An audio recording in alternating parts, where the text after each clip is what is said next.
क्या महादेव सिर्फ कैलाश पर्वत पर विराजमान है?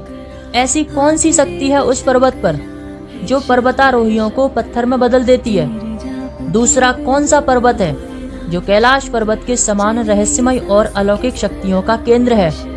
हिमालय की पहाड़ियों में मौजूद एक ऐसा पर्वत जिस पर कोई भी नहीं चढ़ पाया। आज की इस वीडियो में जानेंगे आखिर वो कौन सा पर्वत है जहां पर भगवान शिव रोजाना लोगों को दर्शन देने आते हैं।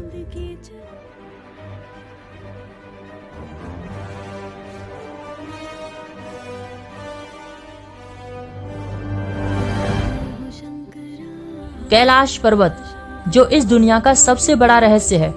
इस पर्वत की भव्यता और इसके रहस्य आज भी पूरी दुनिया को हैरान करते हैं। लेकिन कैलाश पर्वत के बाद एक और पर्वत है जिसे कैलाश पर्वत के समान ही दर्जा प्राप्त है। वो है मणिमहेश पर्वत।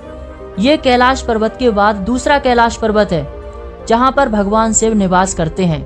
कैलाश पर्वत की ही तरह इस पर्वत पर भी आज तक कोई नहीं चढ़ सका। कहा जाता है कि अगर कोई इस पर्वत पर चढ़ने की कोशिश करता है तो वह एक निश्चित सीमा के पार जाते ही पत्थर में बदल जाता है। इस खबर को सुनते ही वैज्ञानिकों ने इस पर रिसर्च करने की सोची। फिर बाद में पर्वतारोहियों का एक दल इस पर्वत पर चढ़ने के लिए भेजा गया। जैसे ही पर्वतारोहियों ने इस पर्वत पर चढ़ने की कोशिश की, उनके साथ जो हुआ उनके होश ही उड़ गए। बाद में फिर कुछ पर्वतारोहियों ने चढ़ने की कोशिश की, लेकिन सन 2001 में कुछ ऐसा हुआ कि सरकार ने इस पर्वत पर चढ़ने पर रोक लगा दी। इस पर्वत की ऐसी मान्यता है कि इस पर्वत पर भगवान शिव शेषनाग की मणि के रूप में विराजमान है। भगवान शिव हर रोज लोगों को मणि के रूप में दर्शन देने आते हैं और इसीलिए इस पर्वत को मणिमहेश पर्वत कहा जाता है। इस कैलाश पर्वत के शिखर पर रोजाना सूर्योदय से पहले लगभग 3 बजे एक दिव्य रोशनी प्रकट होती है। पौराणिक मान्यताओं के अनुसार लोग इस दिव्य प्रकाश को शेषनाग की मणि मानते हैं, जो भगवान शिव इसे धारण करके भक्तों को दर्शन देते हैं।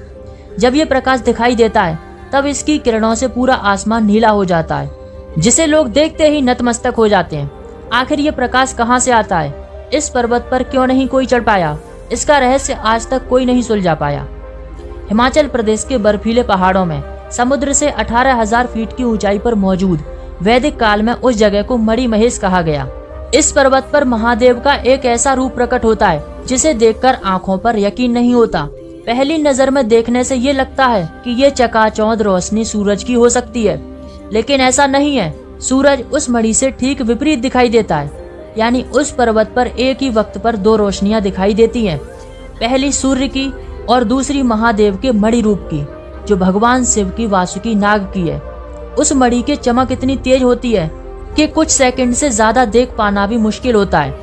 कहते हैं कि मणिमहेश पर्वत कैलाश के बाद भगवान शिव का दूसरा निवास स्थान है, जिसका प्रमाण देती है ये रहस्यमय चमक, जो पर्वत की चोटी के बिल्कुल बीचों बीच से प्रकट होती है। लोग ये दावा भी करते हैं कि जब भी सूर्योदय होता है तो सूर्य कभी भी इस पर्वत के ठीक ऊपर से उदय नहीं होता। सूर्य या तो पर्वत के लेफ्ट साइड से उगता है या फिर राइट साइड से, लेकिन इसके ठीक बीचों बीच से नहीं होता, जिससे ये लगे कि वो चमक सूर्य की है। लेकिन ऐसा बिल्कुल भी नहीं है, क्योंकि पर्वत पर जब भी वो चमक दिखाई देती है वो पर्वत के बिल्कुल बीचों बीच होती है, जिससे ये नहीं कह सकते कि ये रोशनी सूरज की होगी। इस रहस्य को सुलझाने के कई प्रयास भी किए गए, लेकिन कुछ भी हाथ नहीं लगा। कुछ लोगों ने हेलीकॉप्टर की मदद से इस पहेली को सुलझाने की कोशिश की, लेकिन वो भी बर्फीली पहाड़ियों की भूल भुलैया में गुम हो गए। मान्यता है कि महादेव साल में 6 महीने मणिमहेश पर रहते हैं और 6 महीने कैलाश पर्वत पर। और कोई भी इस पर्वत पर चढ़ने की कोशिश करता है तो यहाँ की अदृश्य शक्तियाँ उनके कदमों को रोक देती हैं। साल 1968 में इंडो जापान की एक टीम ने इस पर्वत पर चढ़ने का असफल प्रयास किया। वहीं एक पौराणिक कथा के अनुसार गडरिये ने अपनी भेड़ों के साथ इस पर्वत पर चढ़ने की कोशिश की, लेकिन वह चोटी तक पहुंचने से पहले ही भेड़ों सहित पत्थर में तब्दील हो गया। इसका प्रमाण आज भी मणि कैलाश पर्वत पर देखने को मिलता है, जो इस पर्वत पर छोटे छोटे पत्थर इनके अवशेषों के रूप में मौजूद है।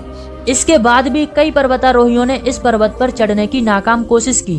वो चढ़ तो नहीं पाए, लेकिन कईयों ने अपनी जान जरूर गंवाई। पर्वतारोही बताते हैं कि इसकी भौगोलिक संरचना उनके चढ़ने के लिए बिल्कुल प्रतिकूल है और इस पर्वत को भी कैलाश पर्वत के समान अलौकिक शक्तियों का केंद्र बताया। और यह पर्वत आज भी कैलाश पर्वत के समान अजेय है। दोस्तों, आपका मणिमहेश पर्वत के बारे में क्या विचार है? क्या आपने वो दिव्य रोशनी देखी है? नीचे कमेंट में जरूर बताना।